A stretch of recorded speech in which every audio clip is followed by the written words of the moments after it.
I&I-TIPP poll says that 52% of Americans think religion is under attack. That includes 29% of people who have no faith. Joining me now from the Archdiocese of New York, author of Calming the Storm, Father Gerald Murray. Father, welcome here. I wanted to talk about this poll. When 29% of those with no faith, people with no skin in the game, recognize that religion is under attack, it's not some conspiracy theory out there. Now, aside from Satan being active in the world as I believe he is, what do you think is responsible for this? Well, Chris, there's a lot of hostility to the teachings of Christianity, particularly in the moral sphere. We have this whole gender fluidity problem in the United States, people claiming to be transgender, going from male to female and vice versa. And religion, specifically Christianity, the majority religion in the United States, teaches that you are what God made you. And hostility to that teaching and to others, the Catholic Church, for instance, is quite clear. There's no such thing as same-sex marriage. Abortion is immoral. All of these things are always getting under the skin of left-wing activists who have a lot of influence now. We know that from the White House. I mean, here we have the scandal of a Catholic president of the United States who's a prime supporter of abortion. So things like this, where even Catholics in influential positions turn against the church, do lead to a rational conclusion that religion and religious doctrine is being deprecated, fought against, and used to basically marginalize a whole part of America. And by the way, most Americans are religious. Most Americans believe in God. So this really is a small minority trying to use government authority and other forms of pressure to put religion out of society, and we must resist that. Well, let's talk about those professed Catholics who seem to be part of the problem. The Latin Mass is one of the most beautiful expressions of the faith that you and I share, yet the Pope is openly hostile to Catholic parishes who celebrate the Mass in the traditional Latin. He calls it divisive.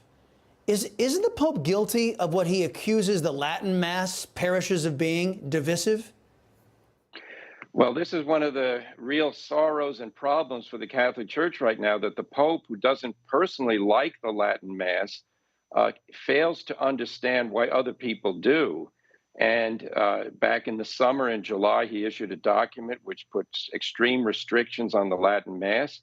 And he said precisely that the Latin Mass and its people who attend it are a cause of division in the church. And myself and lots of other commentators said, no, Holy Father, it's the exact opposite. People who are grateful for having a Latin Mass in their parish feel a great sense of unity with the church, with the Pope, because the Latin Mass had been forbidden back in the middle 60s after Vatican II. And then Pope John Paul II and Benedict liberalized permission. So Catholics attending the Latin Mass in their parishes were very much united to the church. This is an example, again, where some basically Catholic leftists who do not like traditional forms of prayer and devotion were hoping that after Vatican II, all of that would be gone. But we know that the enduring value of solemn masses in Latin and praying according to the tradition continues to attract people, particularly young people. So, Catholics need to make known to Pope Francis, we are very much united to the church, but we want to be able to use the older forms of prayer.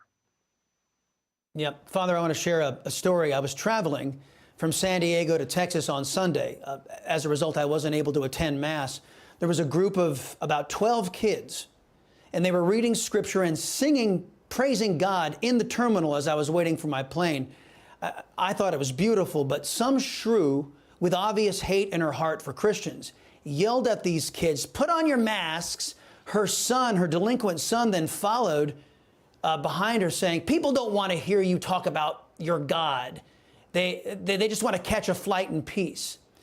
The left has been using this virus as an excuse to lash out at people of faith. We saw in California, the pretty boy governor out there, Governor Newsom, restricting churches but not secular gatherings. How do we fight back while keeping the faith? Well, we make use of the laws and the Constitution of the United States. The Diocese of Brooklyn had to sue the governor of the state of New York when he was forbidding, more than, I think it was 10% or even less people being able to go into a church. St. Patrick's Cathedral can seat 2,000 people, and they were only going to have, I think, 50 people. There were ridiculous rules that obviously manifest this government desire to control everything. You know, I reject the idea that the government can tell us what are essential services. And from my point of view, the most essential service is what helps you to get to heaven. And I think most believing Catholics and many other people, Christians, Jews, Muslims, we all agree on this.